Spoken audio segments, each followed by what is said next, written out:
friends, and welcome to this week's episode of Everything Went Black. Ryan Patterson, a friend of mine for close to 30 years. I hate to think about time passing like that, but it's true. Anyway, periodically Ryan and I get together to do these episodes, and he always has something interesting to talk about. As well as Fotocrime, Coliseum, which I learned is more or less active again these days.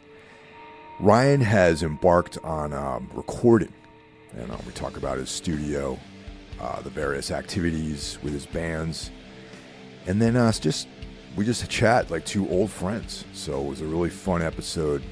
I always love when Ryan comes on for these things, and I hope you guys enjoy it as well. Before we get started, as you know, I am a member of an elite group of content creators known as the Horsemen of the Podcasting Apocalypse. Kicking things off every other Monday, we've got Horror Wolf 666, brought to you by Brandon Legion. Brandon and I are also in a band together called Abraxas Horn, and that's streaming everywhere now, so go check it out. Tuesdays, the finest extreme metal podcast in the land drops. And of course, I'm referring to Into the Necrosphere by Jackie Smith. Wednesday, as well as being Everything Went Black Day, is Iblis Manifestations Day. So check that out. Cheyenne is doing a great job. He also plays in the incredible band Trivax. Check out their new record as well, coming out later this year. Thursday, as well as being Necro Thursday, where I return with Mike Scandato and Jeff Kashid for the greatest in horror movie analysis. It's also day one of Soul Knocks, brought to you by my collaborator, Carl Hikara. Friday, Mike Scandato's brother, along with his cohorts, give us Spitball Media. Saturday, well, you're on your own on Saturday. It's a day off. We don't have anything for you. Sunday, the sinister minister, Carl Hikara, returns for day two of Soul Knocks. Carl and I are marching on with our collaboration, Darkness Weaves, with the exploration of the great work of Carl Edward Wagner. Right now, we just started the next novel in the Kane saga, known as The Dark Crusade. That's a pretty sick title, I think. So check it out. Every other month, we change which podcast does the episode. If you enjoy the show, that's great. I'm glad to have everyone aboard. If you want to step up and show more appreciation, you can join the Everything Went Black Patreon. For $1 a month, you get bonus content, which goes up weekly. For $5 a month, you get all the bonus content, plus early access to the regular shows. And for $25 a month, you can become a sponsor. Welcome back, Ryan. It's great seeing you. Yeah, you too. Albeit over the internet, but nonetheless, it's still good to see you. You too. So, we talk every now and then, and I pay attention to the stuff that's going on. So I see that you're in what looks like to me to be a control room. And I can see a glass window back there, various musical instruments, and I just want to check in with you on your recording efforts, because I know that you recorded a lot of stuff yourself for demos, and the Fotocrime stuff you worked in, or a lot of that on your own, in addition to working with notable people like the great Steve Albini, and But now it seems like you've been reaching out to do some other musicians, other bands, other projects. So how is all that coming along? Yeah, it's going well. It's kind of been like a slow process. I mean, I recorded my first band's demos on Tascam cassette when I was a kid. Yeah. So it's funny, even though I feel like a novice, I've been doing this since recording music started for me. So, but I've always kept a really arm's length distance between myself and engineers. Like I've never gone into a studio with somebody and asked them any questions ever. It just was something that I kind of intentionally stayed away from. Like when I was in the studio, I just wanted to be the band. I didn't want to say, oh, what's this microphone and what's this thing? But yeah, I was just doing demos forever. I mean, I recorded like couple 7 inches here and there, like for some friends or like my own bands that had like super low budgets. And it always kind of was super amateurish and pretty shitty sounding. But as Fotocrime was doing more and more demos and, about half the Fotocrime records I would bring to another studio. Like I'd already done all the sampling and keyboards and drum machine and all that. And I would take those files to the studio. So it was really a matter of at some point I felt like I needed to do it myself through the pandemic and was pretty much like, okay, I need to get serious about recording guitars and vocals and mixing. But, at the time at like 2020, I was like, I don't know what 50 hertz is, you know? So, Yeah, uh, totally. yeah, so I was kind of freaked out by it. But the third Photocrime record called Heart of Crime, I did that all myself. I just amassed a little bit more stuff and bought like some really nice monitors and set up a thing in the front room of my house. I was living alone at the time and just did the whole record there. And then and asked people questions. Like I would ask Kurt Ballou questions and ask Jay Robbins questions. And then at the end of that process, I booked a consultation day, like a remote consultation day with Jay Robbins. And he listened to all my mixes and would say, yeah, I think this could be a little different. That it was really, really helpful to me because for the most part, it was good. He didn't have many things to say, but it was helpful to kind of get this last stage of like, you know, I don't know, it's like almost like a seal of approval in a way. Yeah, yeah, Um, totally. so yeah, I mean, onward for there. I could ramble on, but like basically, at some point, I went and stayed at Ben Verellen's house in Seattle on tour in 2021, and he had just bought a new place that had a studio in the garage built already. He bought Oh, the wow. place because it had a studio, and I thought, well, I have an external building at my house, and it's been a practice space since I've moved in. I built it out to be a practice space, but the rest of it was just like kayaks and shit. You know what I mean? Kayaks. It was literally kayaks and bicycles and Christmas decorations and our storage. And I was like, man, I should really turn this into something more. So I had somebody come and do the framing and Nick Thieneman from Young Widows, who was also in Fotocrime at the time, we Yeah. did all the finish work.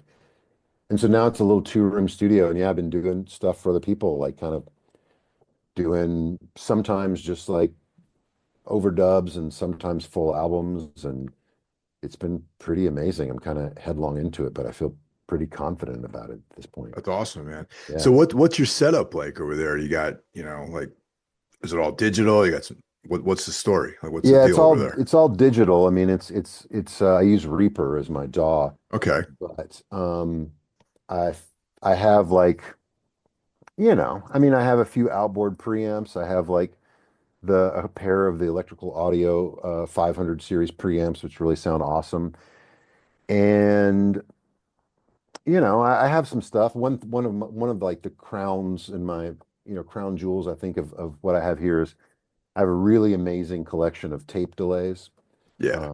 I have stuff from like a late 50s West German tape delay up to like the Echo Fix, which is a currently built one. And, I have a lot of really interesting things that I think are helpful to kind of spark creativity and also like a thing that's hitting the chain that's not necessarily just like, you know, your guitar into a digital signal. There's a lot of like really real things here. There's like I have a pretty amazing collection of Soviet era synths from Eastern Europe and stuff. And um but yeah, so it's just a small room. I mean, I can do full bands and I've been really happy with the sounds I've been getting and I don't know. You know the whole experience. You've been through it all and like, Yeah. there's And I want nothing to do with recording anymore. It's like I've been down so many different paths with it. Like literally, I mean, I say that, but then again, like we just finished recording the new Tombs record Oh, and it's cool. being mixed right now. And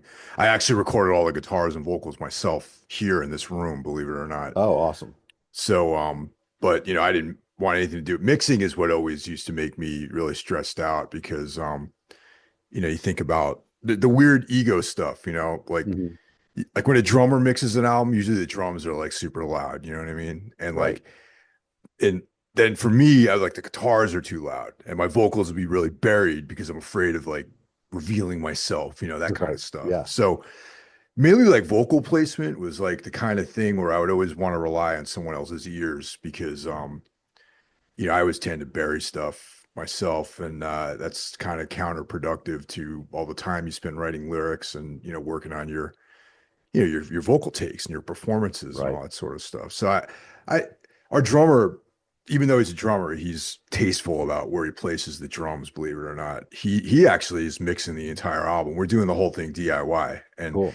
that's why like I don't know, like I always look to the stuff that you were doing like as sort of an inspiration from the do-it-yourself sort of ethic too. You know what I mean? Like, even though we've both been involved with large, big labels, things like that, but um, you've always had like more of a like on your own terms, quote unquote, sort of vibe, I think, and I think that's what I really admire about you getting into recording.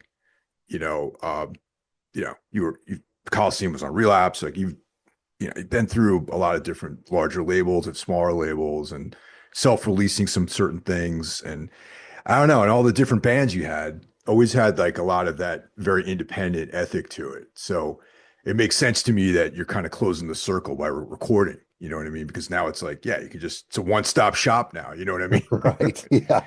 I mean, it is funny, man. It's like you saying that you don't want anything to do with it. I've already had the thought of like,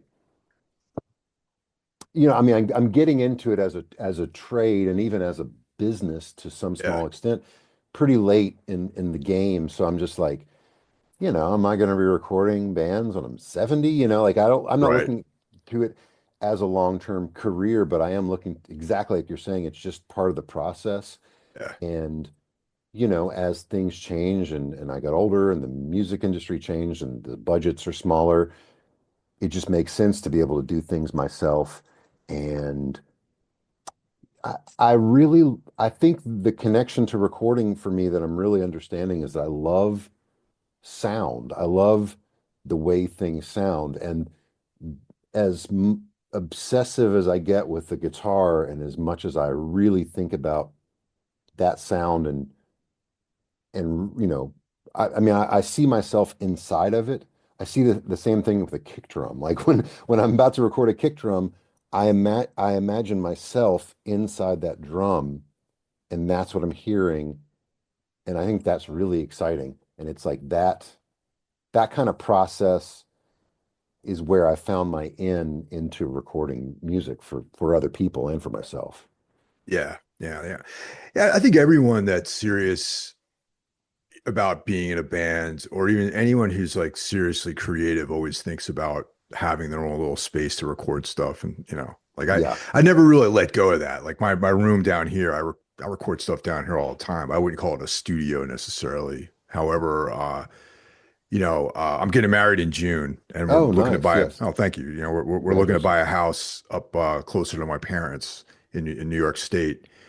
And Tina, my fiance, is like, it's like, oh yeah, you should, you can have a studio. I'm like, why the hell would I want that? You know what I mean? Like, but then the more I thought about it, I'm like, you know what? Like, there's more room up there. Like, I'll be able to get a place. Maybe I could, actually set mics up and record with some of my smaller amps and things like that, and work on projects up there. And then we record the lion's share of the when we demo stuff, we record all the loud stuff in our practice space, which is like essentially a recording studio. Hmm.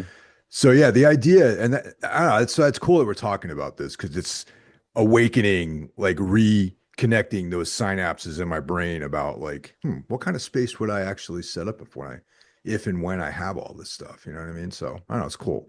Yeah, I mean, you should do it. Like again, back at you, I always respected you, and obviously we're like-minded individuals in terms of just we just do what we do, and we're compelled to do it, and we do all aspects of it. I mean, I've always seen it with you with the podcast and coffee and bands and recording, and like, back when you were recording, and I was hearing more from you about that.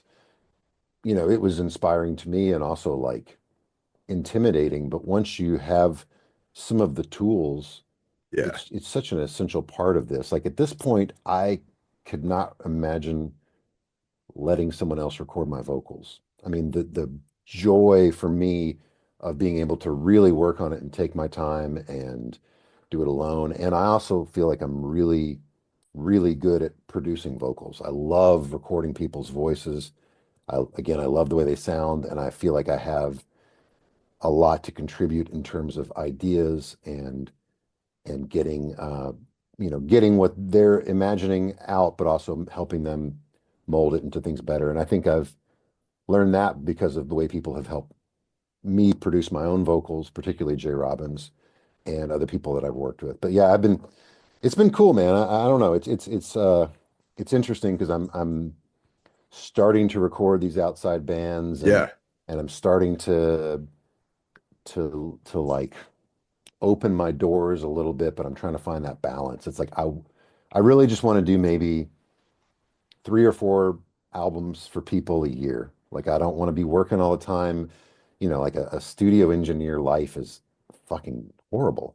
Yeah, dude. That when I tried doing that, like this going back like decades at this point, but like Yeah, when I was doing a little bit of that work, it was tedious, man. yeah, And like long hours and like you're working in like I'm a morning person, but no one else mhm, is like a morning person. right. You're Yes, working from like noon until like whatever, you know what I mean? yeah, And I wasn't able to like work out or train or do anything besides these records. And besides just being a very mediocre engineer in the grand scheme of things, that is, right. I just there was no future for it because of those factors, because I had other interests. And also, it kind of cut into like doing it professionally or pseudo professionally, cut into my time spent with the band too. You know what Yes. I mean? So yeah, so I think not having to like pay rent on a space or something like that, and having it in your home, I think is key.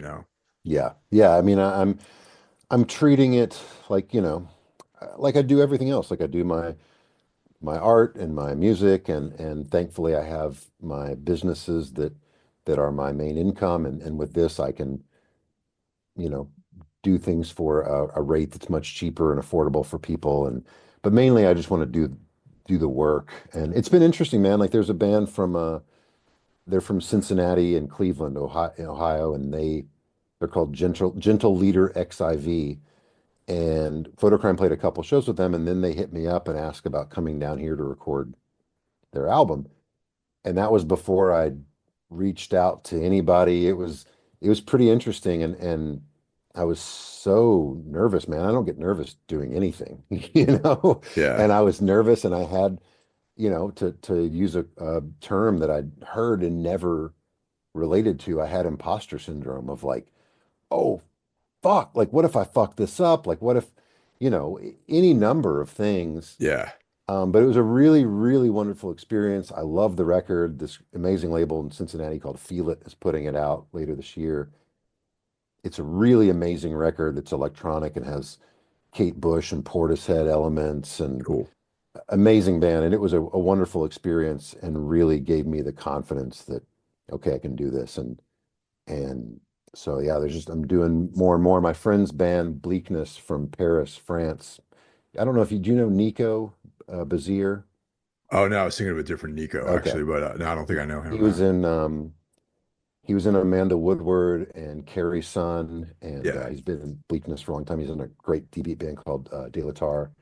But Bleakness are very close friends of mine, and they're coming over here to record their new album later this year. And so that's again a dream to work with people I'm really close with and a band I love. And so yeah, it's turning into a really cool thing. Yeah. Ah, it's awesome, man. Because I was going to start asking you about what artists have come down there. So it's cool. It's like you got Europeans coming in there. You got people from Cleveland. It's like, was there some kind of I might be mistaken, but was there a like some kind of series that you were doing, like of seven? Yeah. Okay, yeah, all right. I want to talk about that. Yeah, definitely. So I've been doing this label kind of off and on. It's Yeah, basically been an imprint for things I wanted to put out. Like about 20 years ago, my brother Evan and I were pretty active with it, putting out records for like our bands at the time, Coliseum and Breathe the Resist and Young Widows and Lords and Black Cross. And Um, so I've had that label forever. That's just kind of, an idea. Things come and go. But I just had this idea to do these free flexis, mainly because I don't know about you, but I feel really, we probably talked about this last time, but I feel really disconnected from the way music exists right now. You know? Definitely. I Yeah. mean, yeah, it's like so ephemeral in so many ways, like these things exist like it's even more ephemeral because like I there are moments I think about just creativity in general and like you have this whole idea of a song and it's like in your mind it's like it exists as like a tangible object but it hmm doesn't exist in your mind. It only exists in your mind and you share it with other people and they interpret it differently than the way you've interpreted it or you've maybe it's a totally subjective thing, you know what I mean? Yeah. But at in the days that you and I sort of came up in the music world, we had these uh these artifacts like records and CDs and cassette tapes and things like that. And now it really is like, does it even exist? Like if we lost Right. power, if like a surge came from the sun and knocked out everything, everything would be gone, really. You know Right. what I mean? Yeah. So it's such an ephemeral, abstract thing these days. So yeah, I think I know what you're talking about. Yeah. And I find, I mean, I feel like I'm insane. I mean, I know that kind of I know everybody kind of feels this way, but I hate Spotify. I've never used it. Yeah, I don't like it either. I don't want to, I don't like my music being listened to that way. I don't want to discover new music via algorithms, like, so I hate all that. And I hate that we're at a point where records are expensive. 7 inches are really costly to press.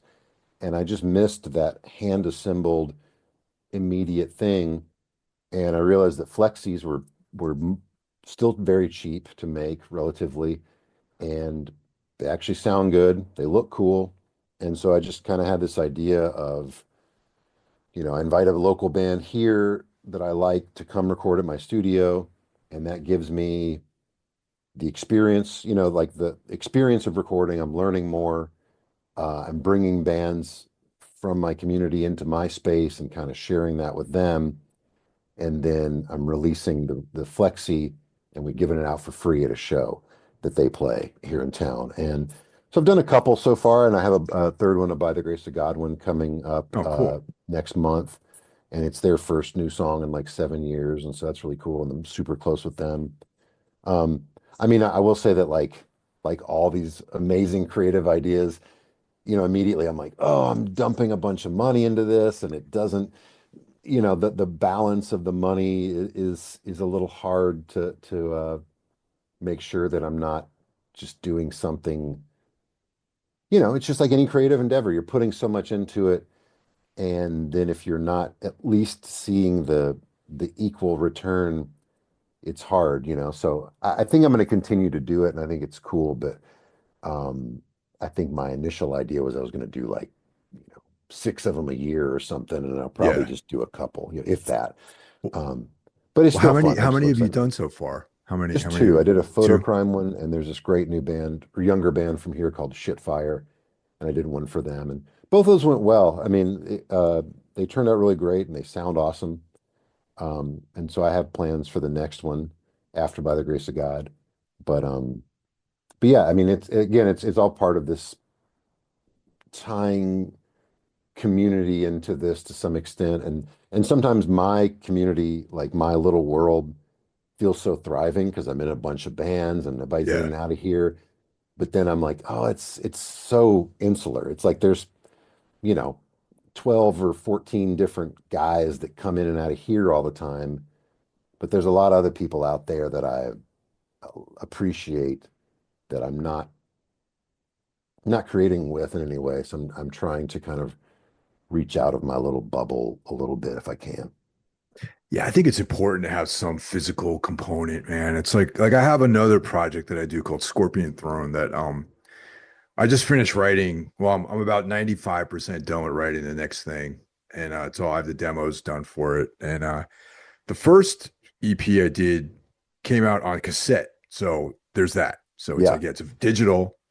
It's not on any of the streamers, but you can get the cassette tape of these four songs. Yeah. So that means more to me than being able to stream it on Spotify, actually, Right. and people listen to it on Bandcamp and all that stuff too. But this next one that we're doing, I want to you know, definitely going to do a cassette, but there, like one, you touched on an important topic of like return on investment. You know what I mean? It's like I don't want to spend like thousands of dollars on something that I'm going to sell like five copies of or something. Right. So you have to, it's navigating that sort of terrain is difficult sometimes. Yeah, I Yeah. agree. I mean, I do feel like at some point the technology will be there for records to be made cheaper.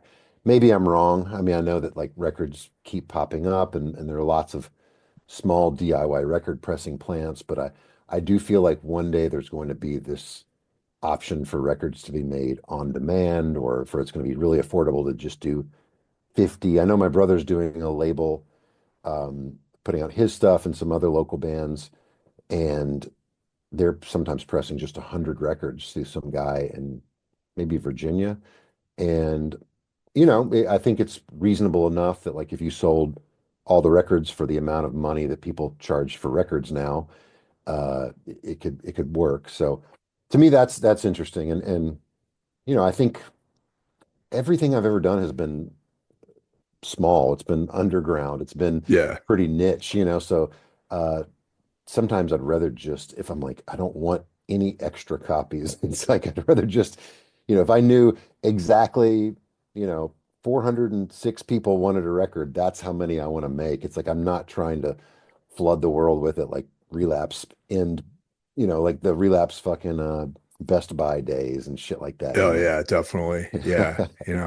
Yeah, I mean there's got to be a creative way of doing all that stuff. And maybe, I have to say that vinyl like it is a thing again. There's Oh even yeah. like stuff that I would, never I mean back in the 90s, cassette CDs were big and very, very small, like the Hydra heads and that's where you that was I actually attribute Aaron to that sort of element of vinyl production, like Yeah. making special editions and colored vinyl and that six going on 7-inch that was like handmade and all that stuff. I really have to say that Aaron Turner was kind of the sort of like the guy who put that all together back in the 90s, I feel Yeah. like. And then Yeah. people kind of followed suit with that.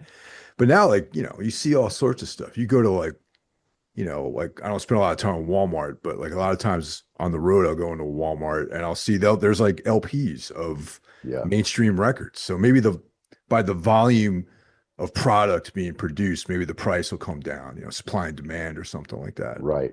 Yeah, or just maybe the technology of someone will develop something where they realize like we don't want to make so many, we can make these niche things. And I don't know. But I mean, yeah, overall, I mean, I essentially I just want to keep doing art projects, and sometimes with music. Well, also, I mean, I lament that I am in an era where you can't put out like a fucking album every year or every 6 months. Like that's really a bummer to me. And it kind of like curbs my creative drive a little bit because sometimes I'm just like, well, why should I start writing songs right now? Because like I just put out a record. I can't put out another one next year.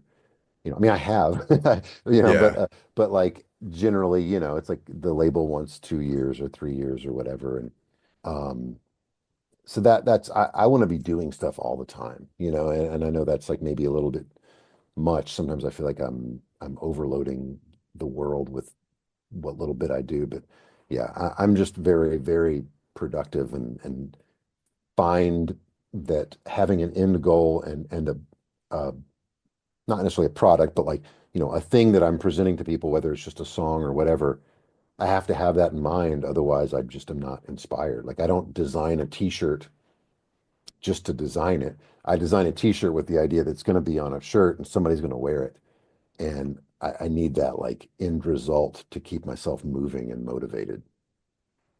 Yeah, definitely. I mean, I'm this last several months have been difficult for me as far as creativity goes, just with some family stuff that's been going on. But the coming year, generally I'm always down writing, doing stuff, working on things, be it Tombs material or like other projects. But that's my goal too, I think, is to even if it's just one song, like I have two other projects that I've released material on, Hmm. and a third that I'm working on right now.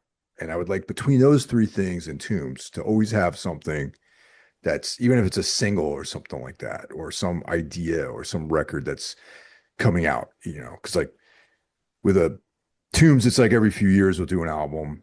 But these other projects, I like these EPs. I like doing these Yeah. like 4 song little like hit and run things where you drop it, no, not just it's out, and Yeah. people can check it out like that. That I find that to be very, very satisfying, Yeah. you know. Agreed for sure. It's funny as you were saying that, I was thinking about like, I have the same feelings, but I also feel like I've really gotten down on at times on just the process and like, usually when I put out music, I have like a bit of a downswing afterwards because I always have these like dreams and I always, really hope it's going to be better received than anything else I've ever done. And it's always just kind of like more or less the same, and that's great. But I was no, I was while you were saying that, and I was thinking about projects, I was thinking that that's another thing here, having this creative space, the studio that's for me, but also other people coming in and out, is that I do feel more satisfied on a daily basis because I'm able to be creating all the time and I'm helping other people. And it's interesting. Like, and so far it has only increased my productivity. It hasn't become something where, I'm busy working on other people's stuff and not my own. So I just find that really helpful. Like I have a lot of band practices with all my different bands, and Yeah, I really love it. It's like I love playing guitar, and I don't practice music. I write music and I play it. And so I'm really appreciating that I'm having all this creative time. It's hard sometimes to balance regular life because everybody else has standard jobs, and so we have to like practice in the bro. evenings and stuff like that. I'm trying to like balance being this psychotically obsessive creative person with like having time to eat and spend time with my partner and stuff like that. It's a big challenge sometimes. Yeah, I kind of miss like the weekly band practice because like that's we only really get together when there's like stuff happening or things to Mhm. prepare for. And everyone lives in New Jersey, but like we all like one my bass player lives like almost 2 hours from here, Okay. and like I live maybe 45 minutes from the practice space and like, but Jersey's a very long, narrow state. So it's not, like 5 days a week practice. Like Yeah. when, that was like when I used to live in Brooklyn, we all lived in the same neighborhood. So we'd get together like 5 days a week and practice for like 4 hours every night, and Right. just get, wake up in the morning just ready to like rip someone apart, you know what I mean? Yes. Yes. But now it's like it's different now, you know what I mean? So it's just like, everyone's we got a plan around things, and like my drummer's got 2 kids, and Okay. it's a different story. I'm getting married, it's that Yeah. kind of thing. So Yeah, I mean it's a different stage in life and it all like ebbs and flows, I mean I see so many things as being like, so fluid, obviously like just the general like scope of life, obviously, but like music and creativity and bodies and all these kind of things that like I think like our want is to like control them and like, make things last forever or make them work in this certain way. I think about that like with my physical body and like challenges I have with it, and it's really hard for me to just be like it's gonna be changing. It's just always fucking changing. And same thing with music. It's like when you're saying that, I'm thinking about Coliseum, and for most of Coliseum, we didn't all live in the same state, but it didn't seem weird because we were constantly going on tour, constantly right. working on records, and everybody was younger, so driving fucking 6 hours to come up for 2 days of practice, 6 hours each way, seemed normal. But with Fotocrime, Nick and Will, who'd been in the band for a while, Nick had pretty much been in the band since the beginning. They both left the band last year for different reasons, but kind of similar around the same time, and it kind of like really hit me really hard because I was so close with them. But the thought of I knew I could find people to do tours, and but I was like, man, I really want a band that can practice every week. Like there's really something to be said for that. Yeah. But with Fotocrime, that's been like it started out as like a one man kind of thing, and it sort of was, you know, come and gone. Yeah, You know what I mean? So between Coliseum and Fotocrime, there's like it's almost like two different aspects. You know what I mean? yeah, for sure. I Yeah, mean, and Photocrime will always be essentially my solo yeah, endeavor. But I've always, except for about 1 year or so, I've always done it with two other people in the band. I did it solo for about like in 2019 for one tour, and then a little bit in the early 2020. But I like the camaraderie. I like two guitars, and I don't like being on stage alone. It's okay, but it's not how I want to present the band. But it's like being able to just play local shows is really yeah, nice, and yeah, try out totally. new ideas, and I realize that that's like something I really, really want. I think if I didn't have that, the band might start to kind of dissipate because I just think I need that routine. I saw you play as Fotocrime with just you on stage out in that Oh show yeah, that we yeah, all played yeah, together in Colorado out in yeah. Denver. Yeah, and that was like I was like really like admiring you for being able to do that in a lot of ways, like just standing there alone, doing this whole thing. And it seems like there really is very little room for error in a scenario like that. You know what I mean? Yeah. I mean, the drum machine band in general, there's not much room for error. It's funny Yeah. because, on one hand, I think people would think that the drums are there. So that is not going to change, but you can't fuck up. I mean, No. I can only think of times when I've when someone, usually me, because I'm doing like singing and keyboards and all this other shit at once. There's been a couple times when you just completely lose your place and there's no safety net, yeah, it's happened a couple times. And so I kind of put like some um I don't know what the word would be. I mean, almost like safety measures. Like I make sure that within the programmed drums, the drum machines, there's always something that signifies the next part. Right. Yeah. So there's not a lot of like just like the beat going on or like a change happening without a fill or Yeah. There's a something. cue, some kind of Yeah. cue. So Yeah.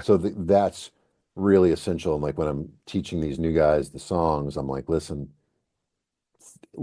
for these things because they're there, because that's going to let you know when the changes, and if you lose your place, that's going to bring you back on. And yeah, it's interesting, man. I mean, it's weird.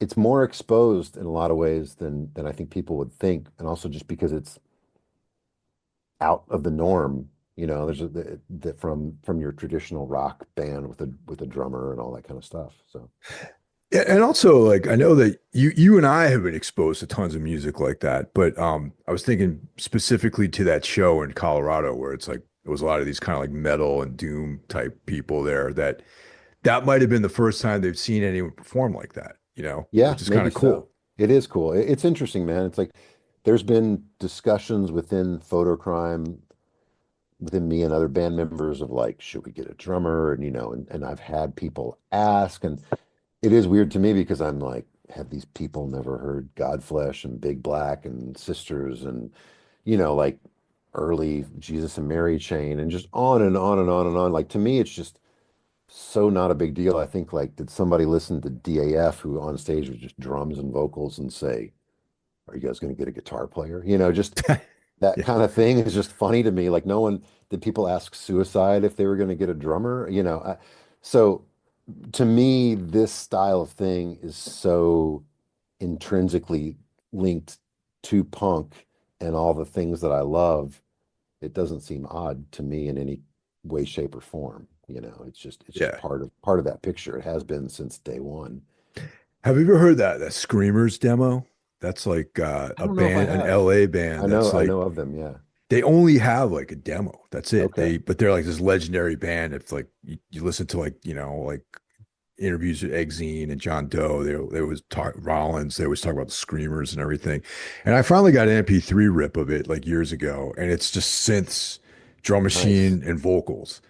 And that's the thing I loved about like I've become very disillusioned with like punk rock music over the last like 20 years, maybe because of just like how regimented everything is. Like there's Hmm. little subgenres. There's like pop punk and psychobilly and whatever, all this Right. stuff Right. that's like, like punk rock types are into, you know what I mean? And but like the freedom of like that original scene in the United States, I thought was like that's what got me interested in it. Cause Hmm. I'm an older guy. Like I grew up in, in the 80s was my heyday, really, as a kid discovering all these things. And it wasn't like listening to Yes or King Crimson, which I like, Yeah. but it was like a new thing, and there was no rules, and that's like the thing I really dug about it. And that's kind of like, you know, the fact that you can do Fotocrime and also do Coliseum and also do all, National Acrobat, like all these bands, over Yeah. the years that there is like a cool element to that where it has that same spirit of like suicide and the screamers, and there's like it's punk rock music, but it's someone you grabbed off the street, that has like I don't know, name the band t-shirt.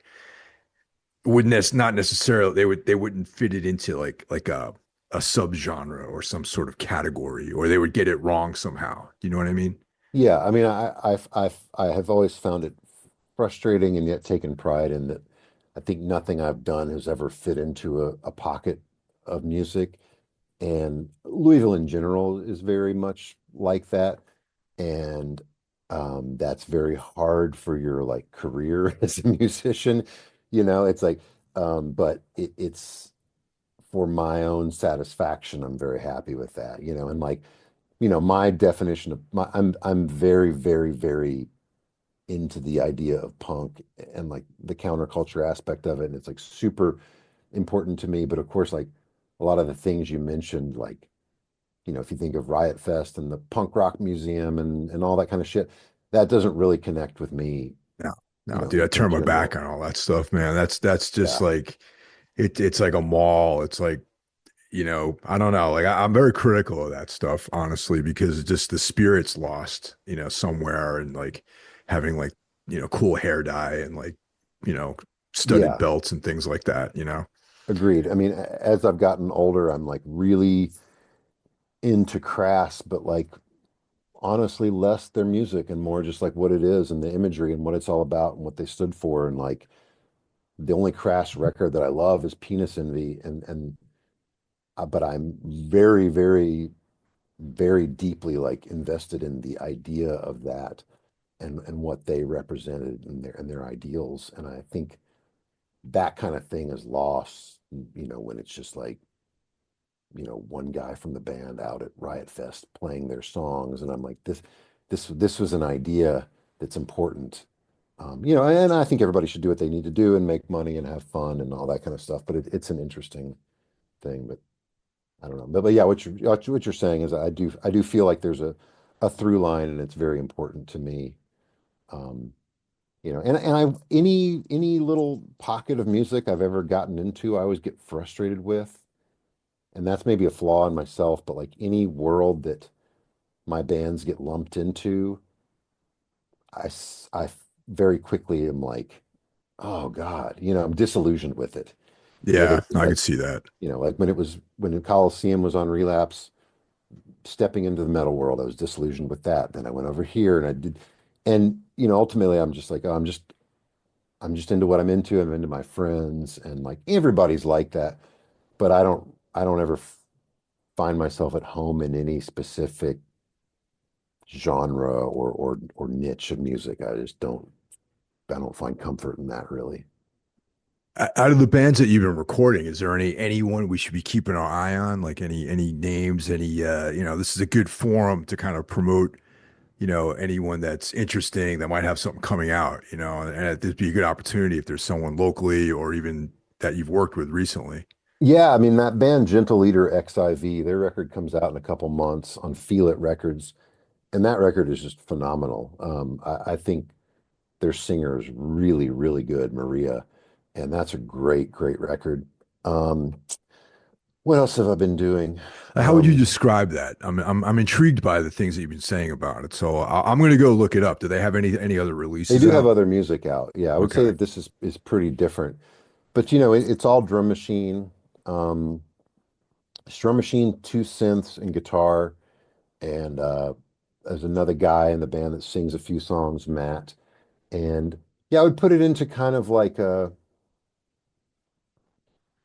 there's some Cabaret Voltaire, there's some stuff like that, but and I wouldn't necessarily directly say it sounds like Portishead, but a lot of it has that feeling of some of my favorite Portishead stuff. And her vocals remind me of Kate Bush from time to time.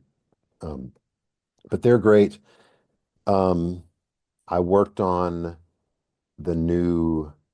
I'm not going to say much about it other than that I recorded the vocals for the new Modern Life is War record, which is a Okay. long time coming, and I know they're kind of trying to keep it under wraps, but that record is phenomenal. It's like a huge leap forward for them.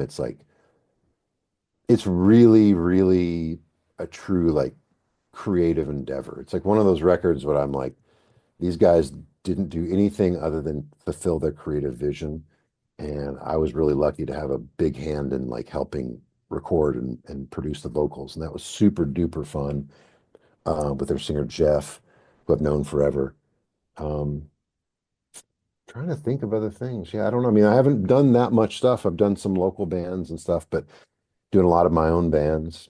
Um, but yeah, I'm like I said, I'm not doing a ton of stuff. I'm trying to figure out how to let people know because I want to do things that I want to do, but I don't want to start just doing a bunch of work that I'm not interested in, you know? So Yeah, that's the key right there, man. yeah, It's just to have some sort of like, connection to the music. Otherwise, it becomes like a job, really. yeah.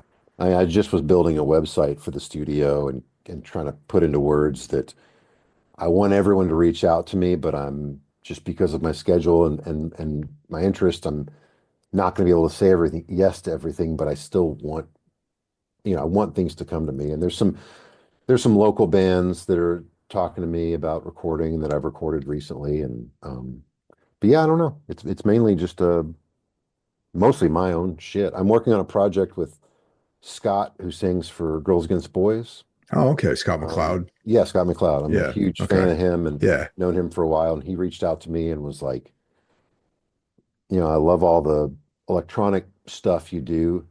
What if we did a project? So we're doing like an EP of songs where I'm doing all the music and doing it strictly on like old old machines I have That's here, cool.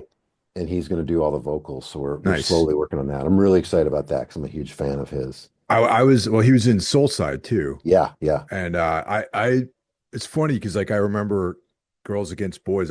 They were a band that was like on tour with everyone in the 90s. I saw Hmm. them like 8 or 9 times probably. And I just remember like it was with Tar, I think was the first time I saw them. And I was like, these guys, these are the guys from like Soulside or something, except Yeah, they're wearing like leather jackets and stuff right. now. And I Yeah. was like, and yeah, and they had that EP 90s versus 80s, Hmm. which is like that's my favorite thing they did, I Oh, think cool. That's cool. actually. Yeah, Yeah. no, I'm a fan, and they kind of like they were active. They've been active recently, right? Yeah, they put out an EP. Coliseum did a weekend of shows with them in maybe Oh, great. 2013, and they put out an EP there that around then called The Ghost List, and it's just 5 songs, and it's fucking incredible. It's honestly a big inspiration to me as I think about doing a new Coliseum proper thing because I'm like, man, Girls Against Boys, like they fucking nailed it on this. Like it's so good, and they're a big inspiration for me in general, but also for Fotocrime. They incorporate a lot of electronic elements and kind of had that DC thing, but they also were connected to the touch and go and noise rock stuff. And yeah, a great, great band. I'm very stoked And to they be with had that those guys. 90s New York thing too. Yeah, I mean, Definitely. almost comically, Yeah. they had like sunglasses and ringer Shades, you know. tees, and yeah, like the whole like it was very of that moment. They told me some funny thing like they're on Shirt Killer. Both bands are on Shirt Killer. I do stores for them, and their business entity is called Action Collar Music. And they were telling me that some shirts they got in the 90s had these huge collars. You know, like they ordered the shirts and they just showed up and they had like they were almost like mock turtlenecks. Oh And wow. they were like, oh God. And yeah, I can just envision them. Like I'm sure I had some shirt like that where the collar was like Yeah. 2.5 inches. And so they called them action collars, you know. They were like, Nice. new shirt, action collar or whatever. And I was like, that's it kind of sums up that band to me in a way where there's like really cool elements, but then there was that moment where it was just so of the 90s, you Yeah. know. Yeah. I recently, like maybe like 4 or 5 months ago, I went on this like deep dive back into like their old videos and like the Hmm. records and everything. But I wasn't familiar with the stuff they released after 2000, like the Okay. newer, like I'm gonna say new stuff, but it's like 15 years old at this Yeah. point. But those touch and go records, I dove deeply into them Yeah. again. Yeah. And I have to check out this other material, It's definitely. great. The Ghost List. And I don't know when it came out, but they have an album called You Can't Fight What You Can't See, and it's on Jade Tree. It was like kind of in that Jade Tree heyday, like Yeah. early 2000s, Okay. maybe late 90s, but it's really good too. Huh. It See, I didn't stands even up know with the about this touch and go stuff. stuff. Yeah. So, It's funny, like there are bands like that I was way into, like and then they disappeared for a little while, but then they made records that were great, and I just missed them. You know what yeah. I mean? And that's one. And there was like a God Bullies record that came out too, like a few years ago, which I Yeah. haven't listened to. I didn't even know it came out. Yeah, I mean they're on God Bullies played here recently. I didn't make it to the show, but like yeah, I mean it's hard. It's something that like we kind of dealt with Coliseum where we reunited last year and it was really good. And we put out that like kind of stealth hardcore record that came out and people seemed to like that. And then we were like, all right, let's do a little more. And very quickly I was like, either people don't know about this or we just, it just wasn't we had to reconfigure basically like what we were going to do. And we were never a popular band, but I was like, okay, we have not grown in popularity and people just don't know. I don't know how people find out about something like that. It's like, if I'm not specifically looking for Girls Against Boys information, I'm going to completely miss it. So that's in general a problem for bands. Yeah, that's true, the thing, it's funny you say that because I was thinking about like, do you remember, I don't know if you ever read Your Flesh magazine. Oh yeah, yeah, Yeah, so that's where I found out about everything really in yeah. the 90s. So like if I was into it, I most likely I read about it in that magazine. And the same thing with like I found out about Cormac McCarthy through Your Flesh Wow, that's magazine. cool. They had this like long, not an interview because he wasn't giving interviews at the time, but this like rundown of his entire what was out at the time. And I was like, this sounds amazing. I gotta, I Wow. dove right in. So that's what I mean. It's like it's so fractured, like how people find out about music and news and everything. Yeah. And that's why that if it's not in my like, you know, I don't go on social media a whole lot these days, except for maybe Instagram, just to promote stuff. And like, Mhm. but if it's not in my like circle at all, I'll never find out about it. And that's Right. probably why that stuff snuck by me. Yeah, I mean, and I think that's, it's like I think in the world of metal and certain heavy music, like there's still decibel.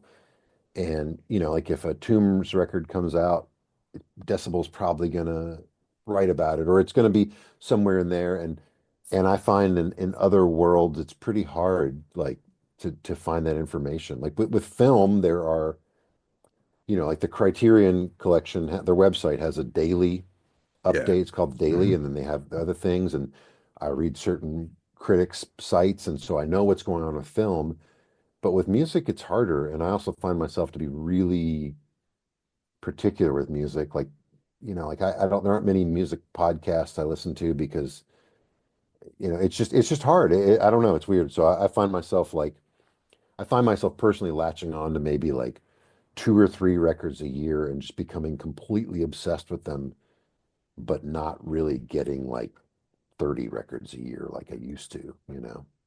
Yeah, yeah, definitely. I mean, it's like yeah, for certain genres, like I find out about stuff like pretty regularly, but like something like a Girls Against Boys record at this stage for me is like more of an outlier, Yeah, like and their style of music, like what they're doing is a little bit outside of the normal stuff for me. So that's why, right.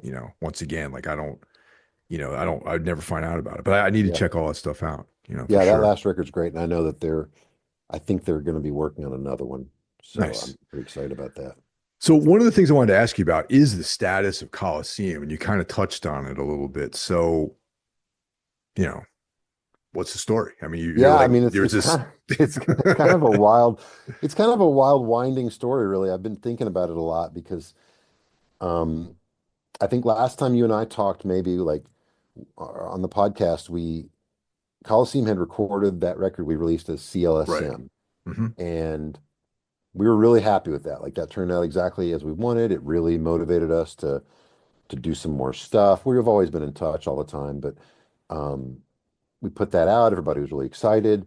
And then so we put that in November 2023. And then last year we announced these couple of like reunion 20th anniversary shows in Louisville. And we did them at this really small venue, 2 nights, and kind of picked the opening bands. And it was like a really special little thing. Both of them sold out really fast. And it was really great. It was beautiful. And then our next immediate plans were to play in Birmingham, which is where our drummer Carter lives, and Chicago, which was where our bass player Kahan lives, but we always did well in Chicago. And we did both those shows, and they were okay. Um, but neither one of them, like in Chicago, it was like as it goes, being on tour, there were like so many other shows that night, Yeah. so many Yeah, people being like, definitely. "Oh, I already have tickets to this and that," and you're Yeah. like, "Okay." And Chicago was a little lackluster, and that kind of sucked the energy out a little bit.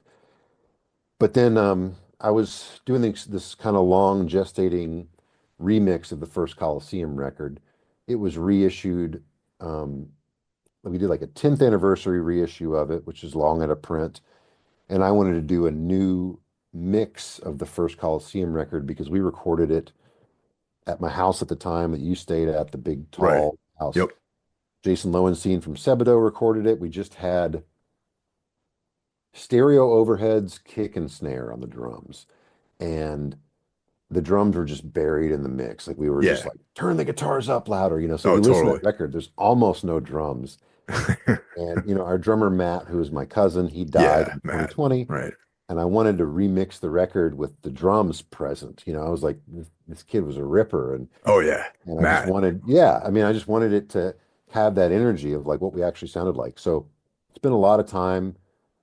And like you were saying about mixing, that was really hard for me because I didn't want to give the reins to anybody else. I knew I could do it, but I was also kind of like trying to pull toms up by just EQ alone. And, it was a Yeah. really stressful process. And this whole time, like Matt's in my mind, like I have to, you know, represent him. Um, so we did that record, Equal Vision put it out last fall. We were going to do this European tour. Coliseum was of flying to every show. Carter could only get off work for a little bit of time, um, and so it just became a mess, man. This Yeah. tour, That like, sounds messy, actually. yeah, I mean, I should have said no, but it was like gonna be a van tour, but then it was like, oh, like no one could do a show here, but this guy in Stockholm wants to do the show, and he's offered good money, and I'm thinking, we played Stockholm a few times, but we were never like killing it in Stockholm. And so it kind of became this thing where we were playing a few places that we never really had great shows, and the prices were astronomical, and a couple of the promoters just did not do shit. And and it was like we had to pull the plug, like basically Yeah. like 2 weeks beforehand, and it just completely broke my fucking heart, man. It just it made me feel like a failure. It just brought all these old feelings back that I had during the Coliseum run, which was really hard emotionally on me back then. So I was just like, man, I'm fucking done with this. Like this, this was really cool. We just pushed it like a little too far, and this is not, I can't do this. So we just kind of took a breather, and we're going to play this festival called Prepare the Ground in Toronto in May. It's the last weekend in May, and it should be really cool. Fotocrime's playing it. Young Widows is playing it.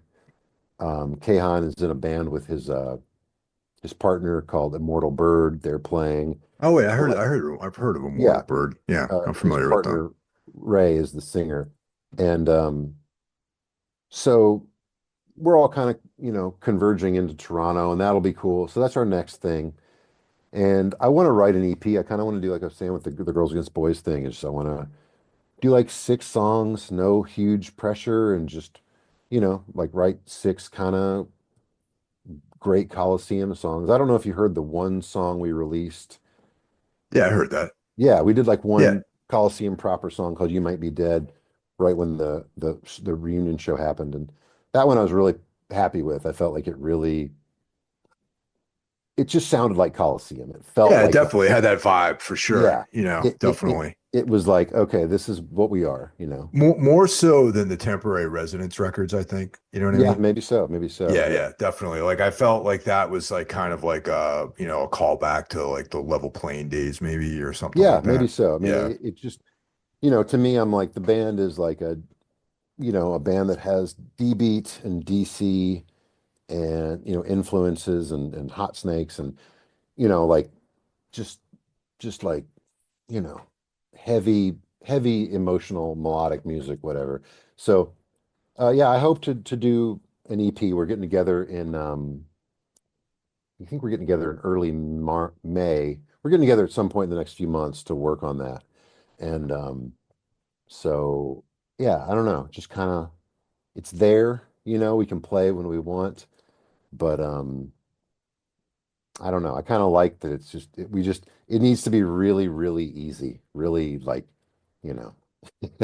I was trying to ascertain like what the status was, just like looking at stuff posting. And I'm like, oh, is it, what's actually so that's why I figured I'd just ask you, like what's Yeah. going on with the I band. mean, it's weird because the band it ended, bands always say like indefinite hiatus, and it really felt like that. Like when we ended, it just felt like, oh, we'll do this again. It didn't really feel it. Nobody was mad or each other or anything. So Um, and we're all in touch so much. I mean, Carter and I text almost every day. I mean, it's Yeah. like we're like, "Oh, what's this movie? What's this record?" And we're really close. And so and Kahan too, he's just like much busier than us in a different way. So I think it's there, and I think we're all happy with that. Maybe I don't know if I said this to you before, but like the the best moment of all of it was when we first practiced. Like, because we made that CLSM record separately for the most part.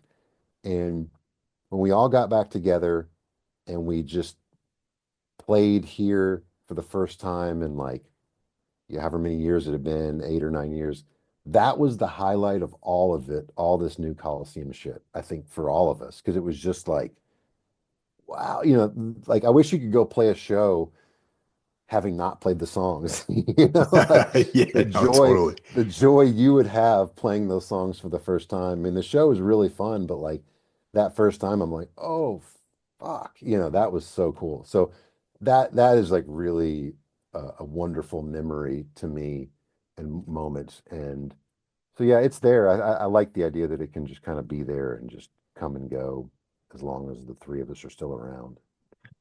Yeah, that stepping out of that European thing is probably a good move, man, because that's like there's a lot of things that can go wrong, man. You know what I'm trying to say? Yeah, Like, dude. It was like a couple of the shows. It sucks because some of the shows were looking good, yeah. but a couple of the shows were looking like shit. And I was like looking at all the routing and when we had to get to all the airports and I was like, man, we were gonna get in at like 2 a.m. and sleep for 3 hours and go to an airport and the costs are just gonna add up, Yeah, man. even we've already paid for all the tickets, but things are just going to keep. And I just knew the physical and emotional toll was going to be like really, really hard. I kind of was like, if we do this and it sucks, it might like kill all of this for me, period. You know what I mean? It might be like the nail in the coffin. Yeah, man. You got to think about those things, and it's like, you know, it could traumatize you, a failure on the road like that. You know what I Yeah, mean? yeah. And I feel like I took a long time like working to kind of get away from that traumatized feeling with Coliseum because we were just working so hard and always thought that like over the next hill was just like the show that there were going to be people start coming out to the shows, and it just never fucking happened. And it took me a long time to get away from it and appreciate it and be happy with it. And going back into that is just not what I want to do, man. I mean, that's a very niche, very specific cult band, and it's Yeah. happy to be there.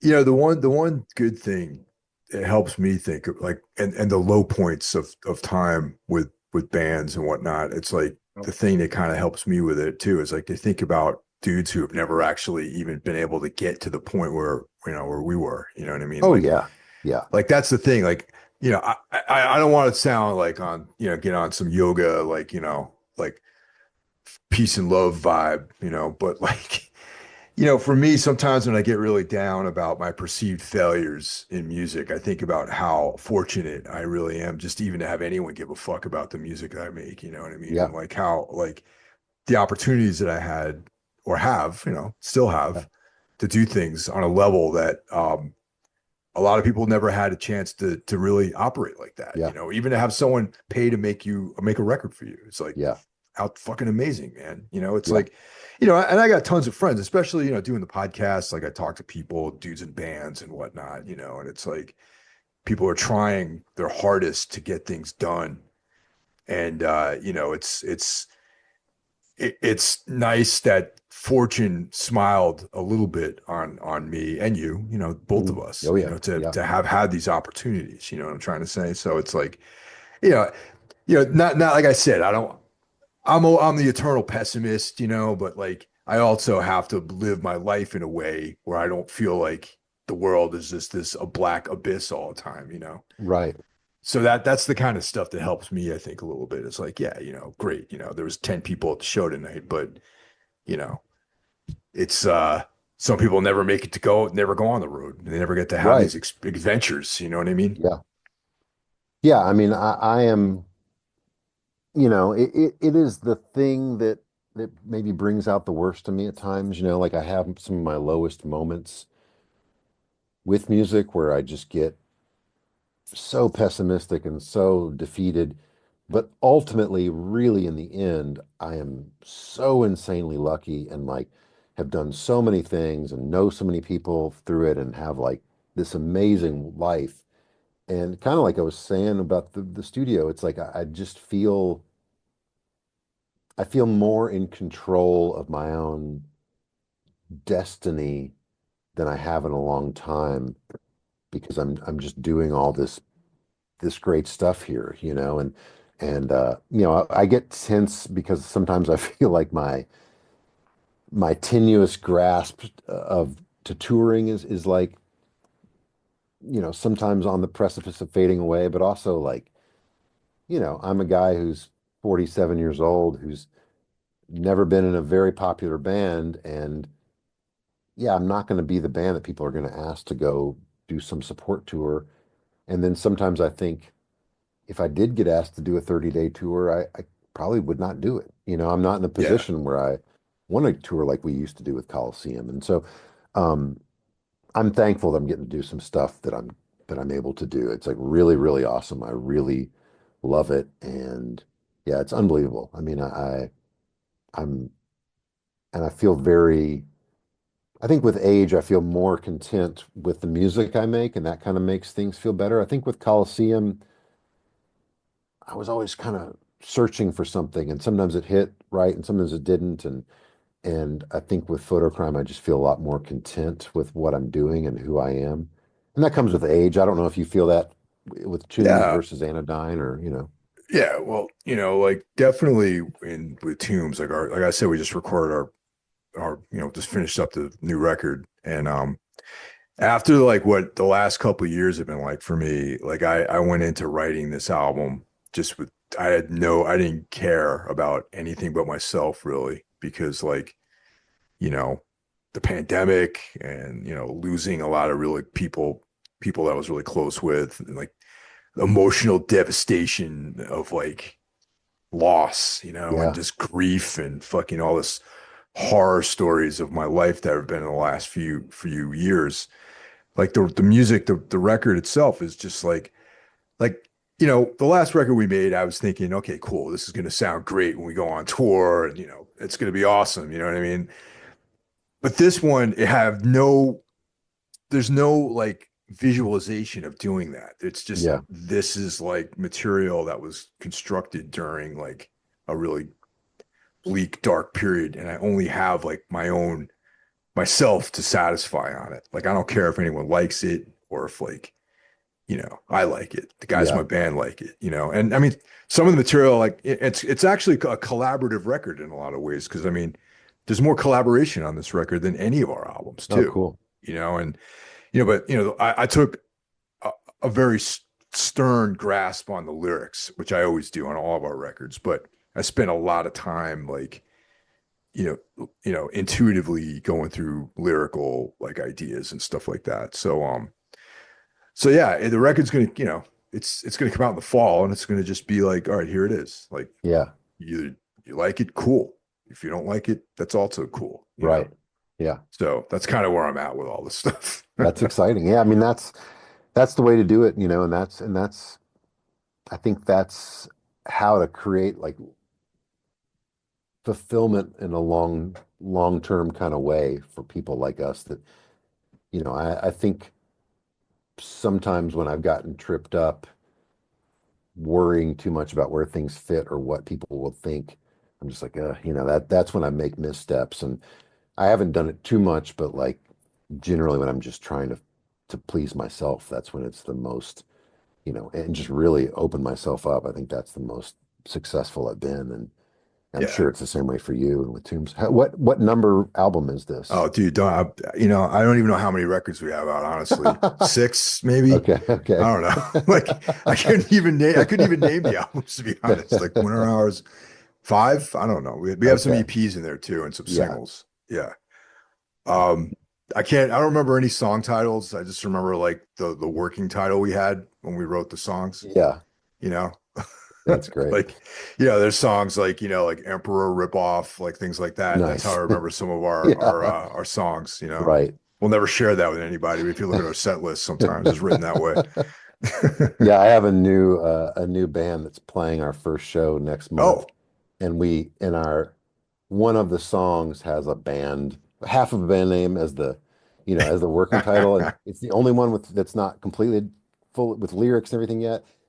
And I'm like, oh, we can't have that on the set list. I can't have somebody look at that and grab it and possibly take know this it. came from that. That's just too bad, too generic. Yeah. Yeah. So, yeah, I don't know. I'm looking forward to doing other stuff too, man. Like I said, for the last like whatever, almost 18 years, I've been grinding this band out with nothing else really going on besides tunes. So Yeah. I started working on other things the last couple of years. I have two EPs. One's called Forgotten Sons, and the other one is Scorpion Throne. Hmm. And I'm going to be I just finished writing almost done writing another four Scorpion Throne songs, which Andrew's in it, my drummer from Tombs. Oh, cool. Okay. Yeah, Andrew plays drums on it, and Nice. but the demos are just all drum, sequence drums, and you know, and the Begotten Sons material is going to be more. There's going to be more of that in the works too for later this year. And the cool thing about those two projects is like I just put them out. I just put them like a message in a bottle, and I throw them out in the middle of the ocean, Yeah. and people find it. You know what I mean? And Yep. I don't have no label is into it or anything. I haven't even tried to like Yeah. talk to labels or anything like that. I just do it myself, and some people dig it, and that's Yeah. really what I'm into right now. Yeah. I mean, that's great. I did a solo instrumental album a few years ago, and it was kind of the same thing where, you know, I was really proud of it, and I did try to get some labels to put it out, and then eventually I just put it out on myself, and I don't know who listened to it, but it is it's one of the, it's just different from anything I've done. It's similar to Fotocrime, but it was, yeah, I don't know. I'm proud of it. It's like it was kind of nice just to not have to worry about the marketing of it and all that kind Yeah, of stuff. Like that all doing that stuff is really interviews hard. and yeah. Yeah, just like here's the music. One of the things I wanted to bring up though is earlier I was saying how I was inspired by your one man operation and your performance as a sole person on stage. Now, a few months ago, someone asked me if I would be interested in doing a solo acoustic Oh number, shit. Okay. couple of numbers, like a 5 song set or something like that. Hmm. And the original concept was like to do acoustic versions of some of the Tomb songs, right? So I was like, well, I don't really know how much of that material lends itself to acoustic playing, really. Maybe Yeah. 1 or 2 songs. And in my mind, I was like, maybe I'll just write 5 fucking songs, man, you Yeah. know, and do it. And that'll be that, and maybe do like maybe there's one particular song, Gossamer, that could be done acoustically. And the rest I just, write 4 songs and, Yeah. maybe have, but that's the thing. Similar to what you did on stage by yourself, there's really no margin for error, man. Right. You're up there with a guitar and your voice, Yeah. and that's it. And Yeah. you need to get your shit together to do that. So Yeah. that's a challenge, man. So I'm just excited about that. That's And, cool. you know, what enabled me to say yes, though, was the early Fotocrime stuff. I Wow. got to be Okay. honest, man. Well, that's Yeah. cool. Hell That's yeah. great to hear. So you're gonna play with just you and an acoustic guitar? Yes. Wow. This person asked, I mean, he actually listens to the podcast. So yeah. Okay. So, yeah, so Cam, this is for you. He mentioned it to me a while back. He also performs acoustically as well as Okay. in a band, and then recently it came up again, and he was just like, "Hey, I was thinking about booking some shows, like, down in the DC area because he's from like that region." And he's like, "Have you been practicing like you said you were?" And I was like, "For a while, I got real regimented, real like, you know." Hmm.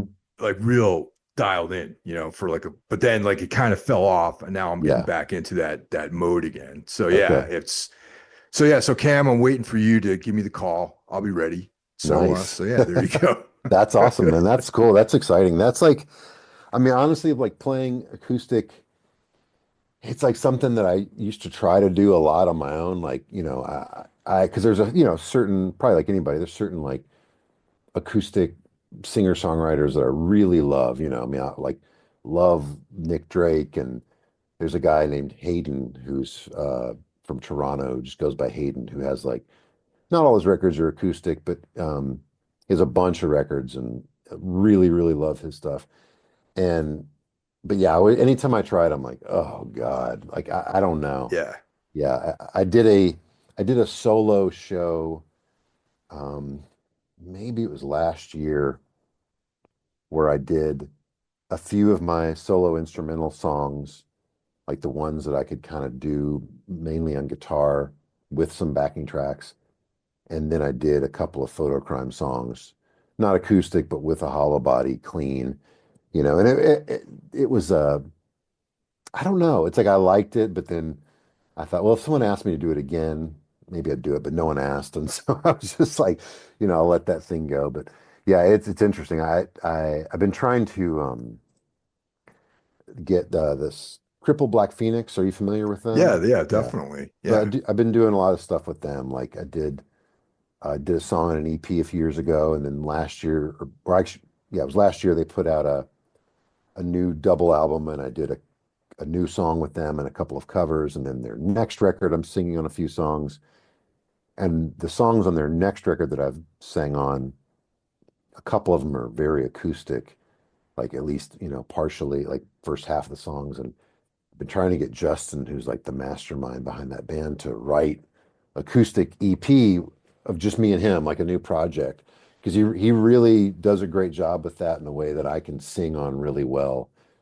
But when I pick up an acoustic guitar, it just fucking sucks. I don't know Dude, what it's it hard, is. man. It's Yeah. completely different, and Yeah. it's like, I for a minute when I was practicing a lot on the acoustic, it was starting to come together. But then Mhm. like when, oh yeah, that's we're putting that on hold. I'm like, well, fuck it, I'm gonna Yeah. get my flying V over here and like Right. shred solos again and Yeah. stuff. So, you know, but um, but yeah, no, it's always been like a thing ever since like um when Scott Kelly and Stephen Von Till started doing their hmm things like years ago. Gordon was telling me a story about Scott Kelly's first. I mean, I know that he's not any people don't talk about him anymore, but you know, Yeah. He I'm going to was, talk about Scott yeah. Kelly. Yeah. You know what I mean? A huge influence on me. Um, Gordon Conrad was telling me about his first performance as a solo acoustic guy was at a festival in front of all these people. Whoa. Yeah, and he just like walked out on stage and fucking did it, man. And Yeah. like, and you can tell like he made mistakes too, but it was like he just like did it, man. Yeah. And I'm like, there's something just really intense about that. And that's something that I want to do before I hang this all up, man. Just perform like that, Yeah. Then when I heard that story, I was young, this is like years and years ago. So Right. like I'm a lot, I'm younger and set in that mindset, and I'm just like, yeah, it'd be great, man. I'll do like a 30-day tour by myself in the Yeah. middle of winter, just my guitar and like a Right. van, and that's it. No merch guy, nothing, just alone, How sick Yeah. would that be? Just be out on the road by myself. I don't want to do that anymore, but like, Right. but I had this whole storyline built up about how I was going to approach it. You know what I mean? Yeah. Now I kind of have a similar, like totally have similar thoughts. Like my friend in Prague, he books tours. He plays in bands, but he books tours, a lot of smaller tours, like acoustic kind of tours Yeah. in Prague and I'm sorry, in Czech Republic in that area. And I've had that dream of like, man, I could do Fotocrime tour. Because I always just want to keep doing more. Bandmates are like, I can only get off work for 2 weeks, and I'm Right. like, I want to keep going. So, I'm like, okay, maybe I'll do that, then do my acoustic tour for a week after that. And Sure. I had the same dreams with this instrumental thing. I was like, I'm gonna get a whole group together. I'm gonna have a fucking keyboard player. I just imagined the whole like thing, and it didn't materialize. But I honestly I think those dreams are important. Like I was talking to somebody recently, and I don't think they had the same thing where I still in almost a non-tactile way, I have so many dreams and ideas and fantasies about music, the music I make, and I think if they didn't happen, if I didn't have those, maybe I wouldn't be motivated to do it. It's like, I don't think Fotocrime will ever become a really popular band, but I do still have that hope. Maybe this record will be the one it will catch and we'll have 1,000 people a night, or maybe I can do this instrumental thing and fucking Godspeed You Black Emperor wants to take me on tour and I can assemble a band. Or I, even if they're far-fetched and even if they don't happen, I think just having that fantasy, because it's all kind of fantasy anyway. Yeah. It's like Well, so what is this acoustic, this instrumental thing that you're talking about? I don't think I've ever heard that. What's it it's called? Is there a it's name just under for it? my name. It's Ryan Michael Patterson. The record's called Apocalypticism. I'll send you a link to it. It's on Yeah, Bandcamp. please. It's on Yeah, I haven't heard Spotify it. too. Yeah, it's all instrumental. It's kind of like I always said it was like Suicide meets Ennio Morricone. There's like Oh, cool. kind of I twangy love that. guitar and then a lot of like kind of stripped down electronic stuff.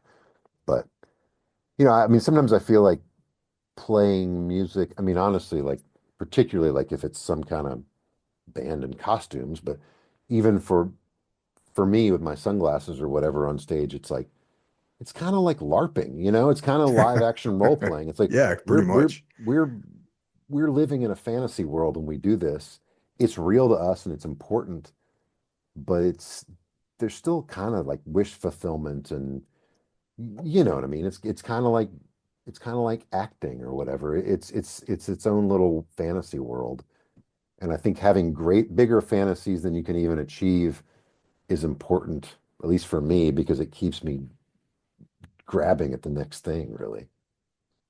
I agree with you completely on that. Definitely. I mean, that's like really something. I think I had the same feelings about it, but I've never really articulated it the way that you did just now. So yeah, that's interesting.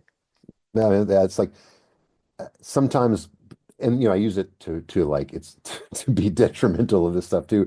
Where sometimes when my friends and I or bandmates and I are like, well, we get really intense about this and really serious about something, and we're obsessed with something, and then I'm like, it's all just fantasy in the end, And honestly, right now, the fantasy is even more important to me because I'm like losing my fucking mind about like the news Oh, and dude, like, yeah, it it's just like yeah, yeah. it's we shouldn't get into it because, but like, I mean, I'm like starting practice and I'm like, hey, buddy, how you going? And I'm like, oh fuck, and I start like freaking out.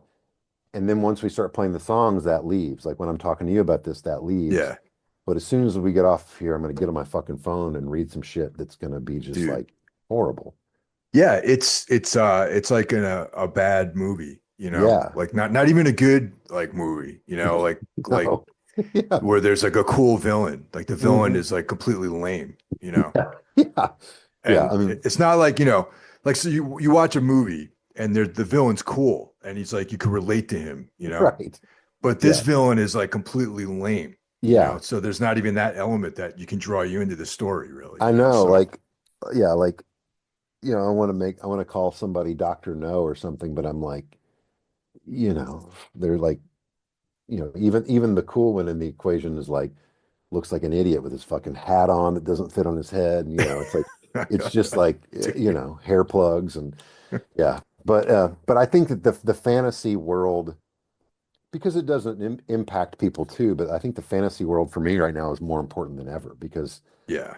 I'm not shutting myself off to that. I'm not giving up, but I have to step out of it and immerse myself in art, creating art or like watching a movie or whatever, like watching something and just getting immersed into it. Because otherwise, I just feel like I'm going to have a fucking stroke lately. Yeah, dude. I mean, last 2 nights ago, I've been doing podcasts every night just to catch Oh, up because I cool. took a little time off from doing it to deal with some family issues. But so, like, another big component of Everything Went Black is we discuss, literature and books and things Hmm. like that. So, one of the shows, the Darkness Weaves show, we talk about one particular author named Carl Edward Wagner, and I do it with I have my buddy Carl Hikara is the guy that we collaborate on those with, and it's all fantasy stuff, man. It's like Wagner wrote a bunch of horror material, but then we finished those, well, one volume of that material, and then we went into doing his straight up like sword and sorcery character that he Okay. has. So I've been really, really dialed into that recently, and that's Nice. the best escapist like fantasy. The good guys win. Like Hmm. the bad guys are interesting and cool. It's Right. like yeah, so it's what's keeping me sane right now too, believe it. Yeah, for sure, man. It's like I'm into so many like spy shows and movies Yep. and stuff, and then, but lately I'm like, oh man, like it just switches when the reality of it hits. When I'm like, this is all fantasy, and then I'm like, no, fuck these people, fuck spies, fuck. It's like it's that kind of thing. Like you can watch a movie about cops, and you're like, yeah, and then when Oh, your you're really reality is like, man, fuck these fucking cops. It's just yeah, it's totally, like man. I don't. It's just too real, man. It's like too fucking insane. So yeah, all that I need to fucking find myself a good like in the pandemic. I've never been a big video game guy, but like right in the beginning of the pandemic, Nick Dieneman gave me an Xbox, and I got Red Dead Redemption 2, and I was like playing that. I mean, like 12 hours a fucking day. It was like I was a fucking cowboy, Oh you yeah. know, and and I was so emotionally in it, and it was such a great escape from that world for that period of time. Like if I think of those first few months, I think a lot about walking around in the old west, and it's fucking crazy. But like sometimes you just really need that escapism. Yeah, no, totally, man. Yeah. And yeah, that's like that's been a big part of it for me. I mean, I always love reading horror fiction and weird fiction and stuff like that. But the sword and sorcery stuff is because you're literally transformed into a completely different world, which is Yeah. cool. Like Yeah, that is cool. there's all these different, I'm revisiting stuff from from when I was a kid, like Robert E. Howard's work and all that sort of stuff. And so yeah, that's been really cool to do that and kind of just get away from this whole horror show, real life horror show that we're living in. Yeah. Yeah. But video games, man, like I've often avoided that because I know that I would just like disappear, man. Because like Yeah. I have that part of me that loves that sort of stuff, Yeah. just going to a different world. Oh yeah. And I know that I would get obsessed with it because Carl, the guy, my collaborator on this thing, Mhm. yeah, he's recommended some RPGs. There's a lot of like, Cthulhu based, like Right. Lovecraft based, RPGs out there. And I'm like, that would just be it. If I can like, go into like, like Shadow over Innsmouth or Dunwich or something like that, Yeah. you'll never see me again. You know what I mean? Right.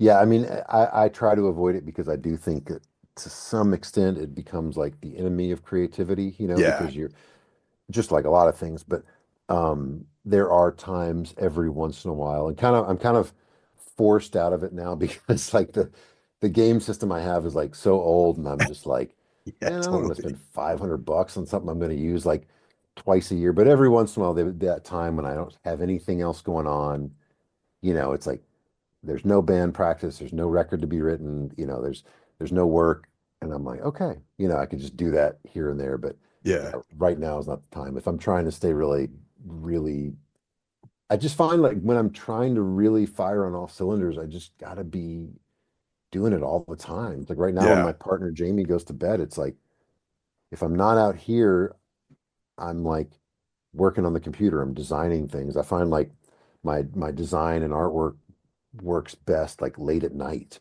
Yeah. and so That I makes just have to sense. kind of be just like trying to hit it all the time. Otherwise, I just fall off. I see so many people our age have a hard time staying creative. And I understand it's different when you have kids and stuff like that, but I just know that if you lose the routine, it's just really hard to get it back, you know? It's interesting that you mentioned that because we were watching there's a docu-series on Max called it's Patton Oswalt's wife wrote a true Oh yeah, about crime. the Yeah. Garden State Killer, Golden Yeah. State Killer. Yeah, Golden yeah, State Killer. Yeah. And um it's a little I have my thoughts about the whole thing, but like yeah, the one moment in there that Patton Oswalt was talking about his wife's and McNamara, Michelle yeah, McNamara, I believe her name is, yes, her process where it's like, she needed like 5 hours, but the writing was like 1 hour, but the other time was getting to that depth that you can write for that 1 hour. yeah. And that's really what it comes down to. It's like even when I'm writing music or even, I've been doing a lot of fiction writing lately. Oh, cool. I have like four stories. Like I have one of them I put on the Patreon thing. I can send Okay. them to you if you want to read Yeah, I'd them. love But to. like I've been trying to get them published too, and of course I'm getting rejected, which is part of the game. You know what I mean? Yeah. But even a friend of mine who runs a magazine rejected Oh for this story. shit. So but it's not. I'm undaunted by it. You know what I Nice. mean? It Good. is what it is. I'm still cranking them out. But there's so much truth in what he said though, because it's like, it takes like a good 2 or 3 hours of just fucking around to get to that point where you're making useful things. Yeah. Like as far as like even like writing, like the fiction writing, I'll just write everything I outline before I start writing it and I fill it in. But Okay. it'll take a long time to get to that meaningful place though, like where you're actually doing something that you can look back on and be like, all right, I kind of like this. And, Yeah. music's the same thing. I'll play guitar, whatever, play around with my little keyboard that I have here, and it'll take like days to come up with something that's worthwhile. Normally it does, Right. but you need to get to that depth though. You have a Yeah. couple cups of coffee or whatever, and you're like, you need that alone time to get there, you know. Yeah. And that's really like as people get older, their lives change. They don't have that time. And I think that's why a lot of like older, like aging bands put out some of the weaker material in that Yeah. part of their career, I think. You know what I mean? Yeah. Yeah. For sure. I mean, I exactly relate, and it's like if I have, I mean, it's just finding the time and also finding the place. It's sometimes it's like, sometimes I'm like, all right, I have 3 hours. this might be the 3 hours where I like set up a synth and a drum machine and I connect all the lines and maybe nothing happens today, but Yeah. tomorrow it's set up and ready to go. And like, yeah, like right now with a new Fotocrime record, it's like I'm writing it, but I'm not fully into it yet. But it's like it's there. In my mind, it's like already written. It's like it's Yeah. it just has all these various ideas have to come out, and I have to be ready to do it. And that's why, like, yeah, I think if you're a guitar player, or you're in a band, and your guitar is in its case, or like you're saying, you have to drive an hour to like be able to play loud, or just those kind of things. I'm like having that thing set up to be creative, but to be ready to do it because there's so many impediments. It's the exact same thing with exercise and physical stuff. It's like you're saying, it's like, it's like anything. I try to go to the gym every day because I know some days I won't get there. It's Yeah. like every day it's a mission. And if on on Thursday, oh fuck, I got too many things to do. I can't get there today. Okay, I know I tried I'll be there every other day or whatever. Yeah, And that totally. same thing with being creative. It's just that regiment. It's like really that was like a huge turning point for me, like reading about Nick Cave, how he approached it and there was I was really into the New Pornographers. I don't know if you know them. They were like a power pop group on Matador in like maybe the early 2000s, but I really loved their first few records and their main dude was like kind of treating his songwriting like he was at the Brill building. He was just like, I fucking sit down and do this every single day.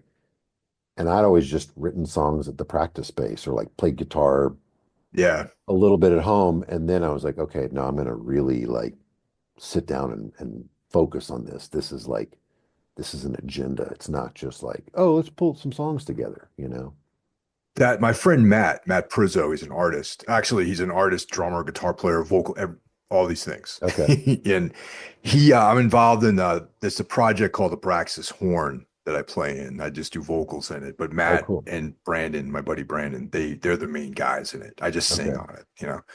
And Matt paints every single day. He Yeah. paints or sketches every day.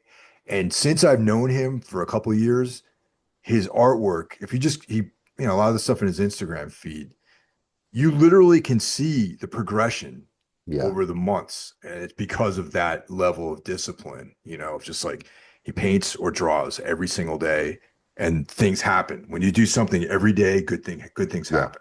So that's really Absolutely. the takeaway from the whole thing. Yeah. I agree. I mean, I, I I've always I have never had that. I've always wanted to paint every day, honestly. And with design, it's like I probably design something every day, but like I don't I'm not able to do that as often as I would like either. But like with music, I feel like I do something musically every day. Like there's something Yeah. in that creative space every day, whether it's mixing something or whatever, and it's just always kind of moving. Um, it is weird sometimes though. Sometimes I feel a little having the studio space, sometimes I feel like there's like too many tools. Like sometimes I'm like, I got this thing to do this one thing, and then I've only used it once. And that kind of bothers me. I'm having a little bit of problem with that lately, where Yeah. there's things where I'm like, well, fuck, man, I have this guitar because I gotta have the Jaguar sound, but then I don't ever play a show with it, but I always want to use it in recordings and I'm kind of I guess because partially right now because of paranoia where I'm just like, we're gonna have a financial collapse and Oh yeah. I'm not gonna be able to sell any of this shit. I'm Dude. kind of like, I need to unload it now or something, Yeah. Yeah. The one time, dude, Really? I keep everything. I can never have too That's many cool. guitars or effects. The one thing I did sell, and I bought it again recently. Like I had one of those Axe Effects amp modelers. Okay, yeah. Like I bought it a number of years ago because we were supposed to do all these like fly-in shows, and Mhm. this tour was starting somewhere. We were going to be on a bus, and then I'm like, at some point, I was like, I'm not using this thing, so I'm going to sell it. And then lo and behold, we have more fly-in dates coming up. Yeah. So I'm like, oh shit, I shouldn't have sold that. So, Yeah. so I bought it again, the same, Yeah. well, the newer model of the same thing, you know what I Okay. mean? Yeah. So that was a lesson to be learned there, that don't get rid of anything 'cause you never know when you're going to need it. It's true. Yeah. Yeah. I'm like a constant, everything's constantly evolving with my shit. Sometimes I want to have a different band for every guitar, because Yeah. I'm like, all right, Fotocrime is a hollow body Gretsch guitar, but I need a Les Paul band and a Jaguar band and this. And I want to play bass in a band, it's like, I totally relate, man. Because like yeah, when I go to the guitar, when I used to live in Jersey City, there was actually a pretty cool guitar shop within walking distance. I remember okay. going there, and they had all these like sick guitars, like Jaguars, like Telecasters. And Mhm. as I'm playing them, I'm like, I have to start a band where I can play Telecaster. You know what I mean? Like Right. I need to Yeah. have another band. I can't just use this for tunes. I got to use it for something else. No, totally. And like to me, each band that I'm in should have a guitar that is that band's guitar, but yeah, it's funny. But I mean, I don't know. Jamie probably thinks I'm insane right now. I'm in like three active bands, and then I was like, oh yeah, I'm in Coliseum too. We're not like active, but it's a lot. But yeah, it's just super fucking fun. I mean, I don't know. It's just playing music is just so rad. I just Yeah. love doing it. Yeah, It's been good to get back into the creative mindset for me, man. Because like I was saying, it's the last few months I've just been carrying this like heavy weight, man, and yeah, and for better or for worse, that weight has been lifted from my shoulders, and as a result of kind of recovering from all that stuff, it's good to feel like the creativity is something that's going to help. You know what I mean? yeah. And I do feel motivated now to work on new things, which is good. You That's know? good. Yeah, Yeah, yeah. I mean that heaviness, man. Like that like I don't know. For me, like that weight of that like physical weight of grief. I've only felt that a couple of times in my life, but it's just insane and overwhelming. I mean, just the reality of it is just so hard to parse, you know? yeah. Well, like it's been like 3 weeks now since I lost my father. And that week of dealing with all the wake and the funeral and all that Hmm. sort of stuff. I was driving. Mostly, I was at my parents' house in the Hudson Valley in New York State, and I had to come back to Jersey a little bit for things. You know what I mean? Hmm. But then when I finally came home uh, that weekend, like I woke up and my back was out, like Oh, wow. totally shot. Like I couldn't even move, man, for like a week. And I am always training and working out and doing, long ass like ruck walks and all, crazy shit all the time, Hmm. sparring and, whatever. So like that added depression and the physical inactivity was like just crushing me, man. And then, slowly I got back to the point, like, just like today I feel pretty good. But it Yeah. took me like 3 weeks to get over that Fuck, shit, man. man. And Yeah. because like it's probably, I try, stoicism, you know what I mean? Trying to like hold things together and have my emotions in check and all that sort of stuff. It just collects in your body sometimes, you know what I Yeah. mean? Yeah. And that's what happens, and it's just, yeah, just, I don't know how to deal with it exactly, but I'm just trying to get through it. But the body stuff was like really, like very shocking to me that it hit my body so hard. Yeah. Yeah. I mean, it can. I mean, I have like a long term, when my partner's dad died, we were doing a lot of driving, and I have a long Yeah. term uh, anxiety thing that I have never been able to get over. That like, I mean, it started then. It never, it like remains undeterred, and nothing I do can change it. And I'm like, fuck, I've done all these things, and it's just crazy how something just kind of snaps in your reality, and you can't seem to get it back. It's very weird. It's a weird, very specific thing that I feel like in a sad way, like resolved that just like this is just how it is when this Yeah. thing, Yeah. and it's weird, man. Like, but yeah, and like all the existential shit, it's just unreal, man. I mean, I don't Yeah. know. I really I feel for you. Both my parents are still here, and I feel like I know the inevitability, but there's just no real way to prepare yourself for it. Yeah, it's a process for sure, where like at least like there was moments with my back where I was like, I'm just gonna be crippled, it really felt like that for a Wow. while. But then, every morning I start, I do every morning normally I do this pretty extensive like stretching, Hmm. flexibility type thing. And then I'd started doing I have like a weighted vest that I do like 2 mile walks with. And Okay.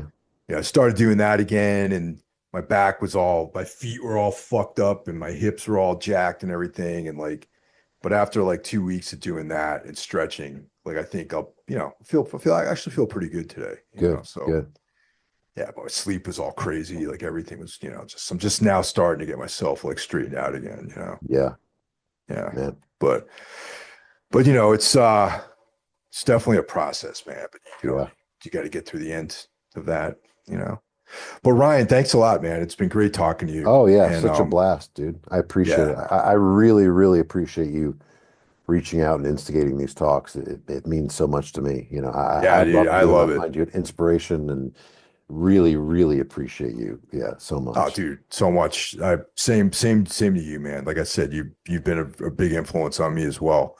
And please send me a link to that instrumental Okay, stuff. I'm I will. intrigued by it now. I will. Definitely. Yeah. All right, man. So have a good night and Okay. good luck with everything, man. All right. You too, Mike. All right, Later. take care. Bye. Bye.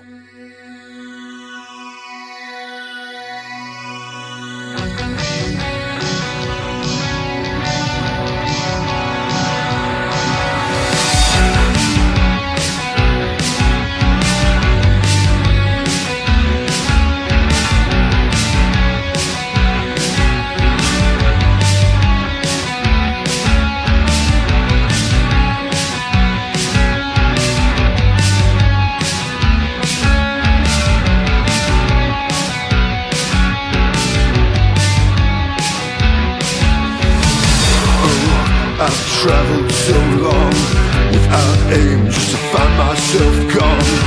If I could, I'd travel back to you. If not to you, then the places we thrive, where I can see us laughing there alive. Hope still flickering in our eyes.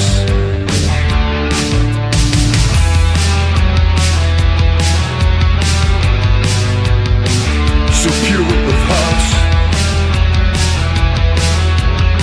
such fools in the dark. Love is the villain in disguise. Love is the nail that crucifies. Love is the illness we can't survive. Can't survive. Love is the devil, so divine. Love is the devil, so divine. Love is the devil, so divine, so divine, so divine.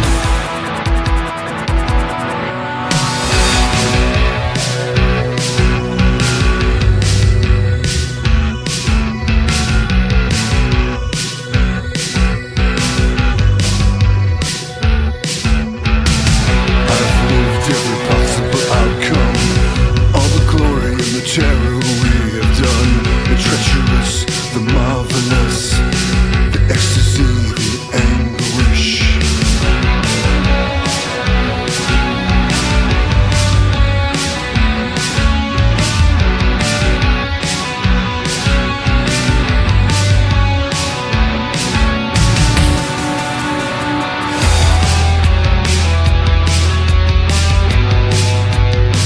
So pure of heart,